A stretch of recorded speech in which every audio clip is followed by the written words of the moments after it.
আসসালামু আলাইকুম। উপস্থিত সবাইকে আমার আন্তরিক শুভেচ্ছা জানাচ্ছি। আজকে এখানে উপস্থিত হতে পেরে আমি অত্যন্ত আনন্দিত। ইয়ুথ ভলান্টিয়ার অ্যাওয়ার্ড 2025 আয়োজনের জন্য আমি যুব ক্রীড়া মন্ত্রণালয়কে বিশেষভাবে ধন্যবাদ জানাচ্ছি। একই সাথে আজ যারা পুরস্কার পেয়েছ তাদের আমার প্রাণঢালা অভিনন্দন। আজ আমরা তারুণ্যের শক্তিকে উদযাপন করছি। এটি আমাদের জাতির চালিকা শক্তি। আমি দৃঢ়ভাবে বিশ্বাস করি, যখন একটি দেশের যুব সমাজ সক্রিয় থাকে, উদ্যমী এবং উদ্ভাবনী শক্তিতে বলীয়ান হয়, তখন কোনো প্রতিবন্ধকতাই তাদের অগ্রযাত্রাকে থামিয়ে রাখতে পারে না। আমাদের তরুণদের উদ্ভাবনী শক্তি আজ কেবল শিক্ষাক্ষেত্রেই সীমাবদ্ধ নেই। তরুণরা স্বাস্থ্যসেবা, পরিবেশ সুরক্ষা, দারিদ্র্য বিমোচন এবং সামাজিক ন্যায় বিচার প্রতিষ্ঠায়ও অগ্রণী ভূমিকা পালন করছে। এই তরুণরাই 24-এর গণ-অভ্যুত্থানের নেতৃত্ব দিয়েছে। তরুণরাই যুগে যুগে এই দেশের ইতিহাস রচনা করেছে। আমাদের চলার পথে প্রতিনিয়ত নতুন নতুন চ্যালেঞ্জ আসবে। কখনো তা জনস্বাস্থ্যের সংকট, কখনো শিক্ষার অপর্যাপ্ত সুযোগ, আর কখনো পরিবেশগত বিপর্যয়।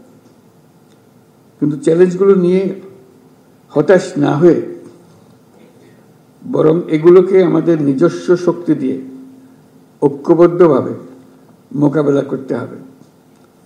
আশা করি এই কাজেও আমাদের তরুণরা নেতৃত্ব দেবে। স্বেচ্ছাসেবা কেবল আত্মমানবতার কল্যাণেই সীমাবদ্ধ নয়। এটি আত্ম উন্নয়ন, চরিত্র গঠন এবং নেতৃত্বের গুণাবলী বিকাশের এক আদর্শ মাধ্যম।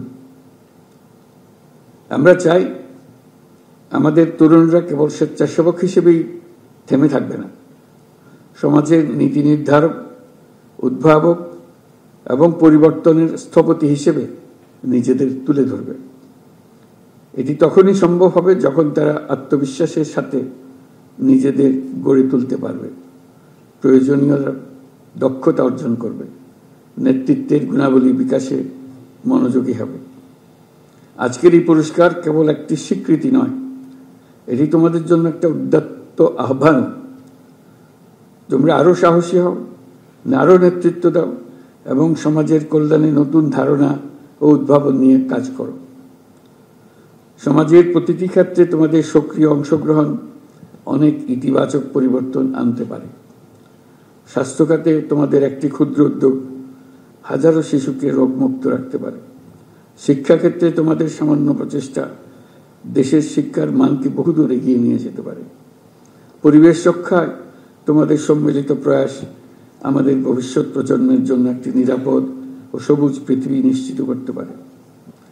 মনে রাখবে, তোমাদের প্রতিটি ছোট ছোট প্রচেষ্টাই দেশের জন্য মস্ত বড় অর্জনের পথ তৈরি করবে। আমি জানি স্বেচ্ছাসেবা বা যে কোনো মহৎ উদ্যোগের পথ মসৃণ নয়। সময়, অর্থ এবং মানসিক চাপে বহুবিধ চ্যালেঞ্জ সৃষ্টি করে। এর মধ্যে দিয়েই আমাদের ধৈর্য, সহনশীলতা ও নেতৃত্বের মতো মহৎ গুণাবলী অর্জন করে নিতে হবে। আমি যুব সমাজের প্রত্যেক সদস্যকে আহ্বান জানাই, তোমাদের মেধা, শক্তি ও সৃজনশীলতা দিয়ে সমাজের এবং দেশের উন্নয়নে ভূমিকা রাখো। তোমাদের সাফল্য কেবল ব্যক্তিগত অর্জনে সীমাবদ্ধ না রেখে অন্যদের জন্য অনুকরণীয় দৃষ্টান্ত করো। আমি বিশ্বাস করি, তরুণরা সক্রিয় থাকলে দেশের কোনো সমস্যায় আর অমীমাংসিত থাকতে পারে না। আমরা তোমাদের নতুন নীতি, যুগান্তকারী ধারণা এবং সামাজিক পরিবর্তনের অগ্রদূত হিসেবে দেখতে চাই। তোমাদের সম্মিলিত প্রয়াসেই বাংলাদেশ একটি উন্নত, মানবিক এবং উদ্ভাবনী রাষ্ট্র হিসেবে বিশ্বে মাথা উঁচু করে দাঁড়াতে পারবে। তোমাদেরকে আবারও অভিনন্দন জানাচ্ছি আমার পক্ষ থেকে এবং রাষ্ট্রের পক্ষ থেকে, দেশের সকলের পক্ষ থেকে। মহান আল্লাহ আমাদের সহায় হন। আল্লাহ হাফিজ।